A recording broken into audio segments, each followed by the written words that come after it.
Hey guys, it is me, Simone. In this video, we're going to work on my mixed media mini album cover. So right now I showed you all the supplies I'm going to be using for this cover. In my first video about the series, I talked about all the different papers I'm using, how to pick your papers from, or how to pick more papers and kind of have coordinating papers. I'll leave a link to that video, the first video in the series, and a video of how I made my own scrapbooking or paper crafting kit with a similar method, kind of going in more detail if you have any questions. And I'll link below any video of like DIY supplies that I use in this video, like my spray inks. I have those linked below so you make your own, etc. etc. So right now I'm just gluing everything down, do a base paper. I don't want to cover up my craft paper too much, so that's why you can see it peeking out. And I'm just gonna go over with some homemade gesture real quick and just tone it down a little bit and make it blend better. But in this video, I'm gonna do a lot of just talking kind of about placement, tips and tricks that I do when I'm making mini album covers or art journal pages or scrapbook layouts. It doesn't really matter. These techniques can be worked pretty much anywhere. So once you have your base down, uh, since we're starting completely from scratch, basically, I'm gonna add my colors. I'm staying with my color scheme, which is normally blues, teals, pinkish, reds, yellows, black is my color scheme. And then there's craft on here, so I'm adding some brown. So when I'm using, like spraying my spray inks, I'm making sure I keep in mind that that is what I'm doing. You're gonna see me do a lot of things. I'm gonna have my plugging my hot glue gun, and I have my little Ranger heat tool, which I have fallen in love with because it just speeds up the process so quick. It's amazing. Right now, I'm going to go over and I'm going to splatter some pink paint and then splatter some like a strawberry red paint over and diagonal. This is just going to create movement in my page, kind of keep your eye moving on the page, and it's not just everywhere. I kind of do intentional movement basically on my page to lead your eye in a specific direction. But you might change your mind. I did change my mind. I did a different diagonal later on, but it doesn't really matter. You just want to add attention and kind of your emphasis. My emphasis is going to be around the right side of this album, but you still want to make sure you have equal weight on both sides. You don't want one side to look like super dialed up and the other side is just kind of like bare. So you want to make sure you keep a good balance. I'm going to go over here and I'm just going to scrape some white paint over just to make sure I tone some things down. It's a little too bright for me. While I'm doing this, I'm going to make sure you dry your layers in between and make sure you keep pulling up your elements that you're adding on top. This is just the base layer. Like this is basically, if you got scrapbook paper, this is your paper right here, the background that I did. So you're going to make sure your elements still fit and also matching your theme. So make sure with every layer you add, you are still pulling your elements back and putting them back on your paper to make sure you're liking what's happening. Right now, I'm going over off camera and I'm cutting up this like navy stripe paper with my wavy oval die. And I'm kind of doing two different sizes to see which size I like better. I think that's a small one. Then I'm going to go with the bigger one because I'm like I think it's too small. But this is just experimentation. I don't glue anything down until I experiment. A big thing I'll tell you too is make sure you move your paper around and move your elements around. You will make sure your view of your elements changes so you're not just looking at it in one way, because one way it might look good or bad, the other way it looks, horrible. I don't know. It can change. So for me, I am sitting down in a chair right now. I'm spraying some more, spraying some more spray inks in different directions so I kind of balance it out.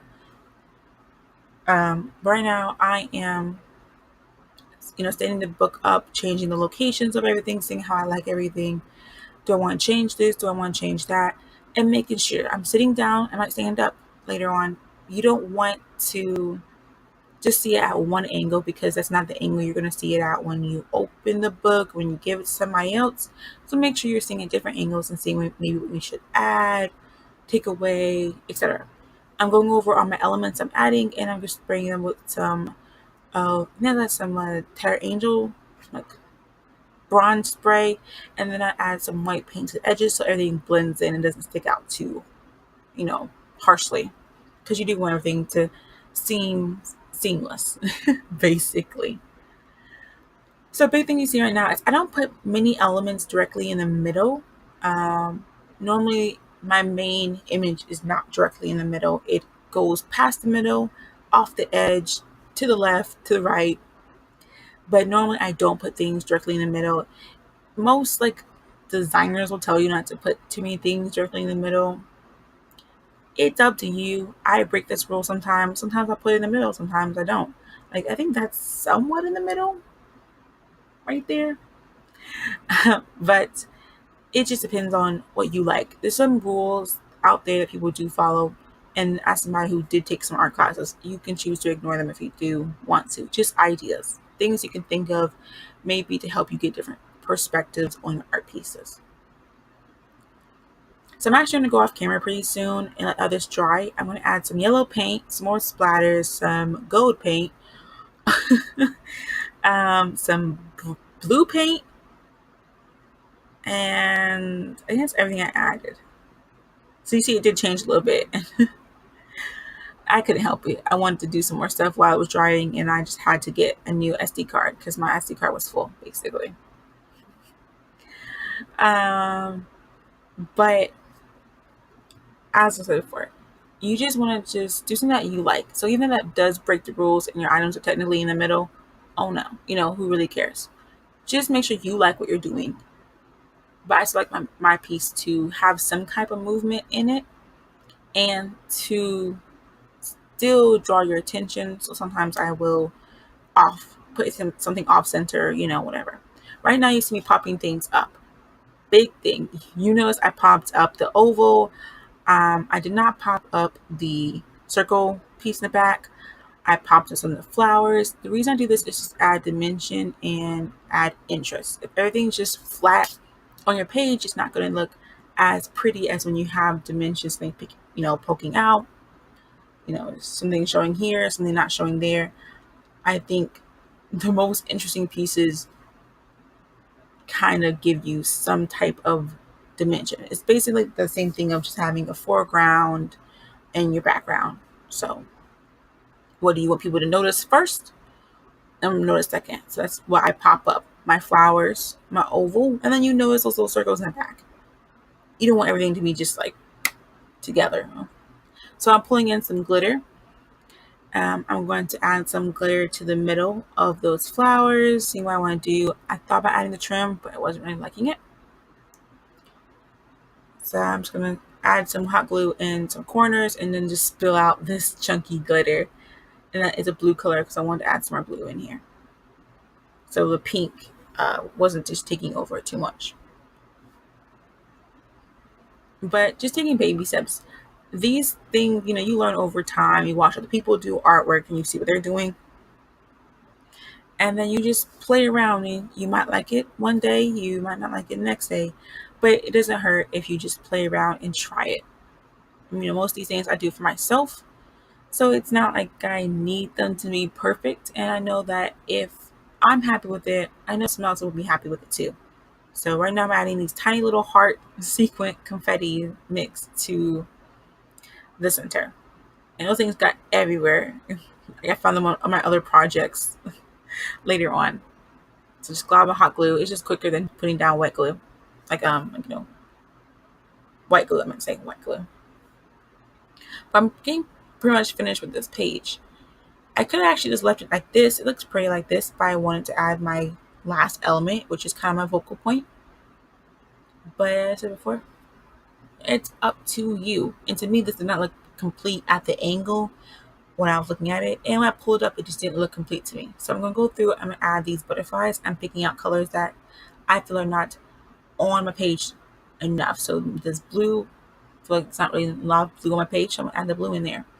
I think I'm adding a small pink one, and then I think I am. And a small pink one, and then the yellow one. You play around. And I'm adding them in odd numbers. Odd numbers are kind of my go-to, actually, because there is a rule of odds, because I don't know where these rules come from. but it's just design rules that people feel like makes things more interesting. And that's something I would definitely recommend if you are new to crafting and you're new to placing things. Definitely look up some design elements. It can give you a jumping off point that you can ignore completely later on in life. But a jumping off point, or maybe how you start a piece or what you should do that might make your piece more interesting. As I said before, I keep them in mind, but they're not like my go-to. Oh no, I use a black. So I used the blue one, the yellow one, and black one. I didn't add the pink one because I'm pretty sure I thought I had too much pink on page, which I did. So, um, but you see on my page, I'll do threes, fives. Occasionally, I'll do twos, but not everywhere. I think I had 4 flowers on there, but you can barely see all 4 of them. That's not a big element, like or like something I'm like, oh no, I didn't do odds. I'll keep it that close to my heart. I just do it here and there. It's not just kind of go to. Okay, what I want to do. Okay, I want to add an element. How many elements, like my main element, should I add? 1 or 3? It's just up to you, though. I said before, I break this rule sometimes. I, stick with this rule. It's how you like your page, how you are feeling your page. For some people, this is too much. For some people, they would add more. It just doesn't really have you know, uh, a specific way that everybody has to do it or everybody will love it. Okay, it's just how you like your piece. So keep that in mind when you're doing your work. There's no hard, rules, but just some things or guidelines that you can apply to your piece to make them more interesting if you choose, or just whatever. Now here I'm going to pop up the wings just to add more depth because I thought it looked cool if the butterflies look like they're kind of flying off the paper or the cover. That's concluding my video. I hope this was helpful for you guys. I know I was talking too much about what I was doing, but I wanted to give a little video for anybody who's new to crafting, just some tips and tricks and advice. Much love, guys, and I'll talk to you later. And get crafty. Have a great day. Bye.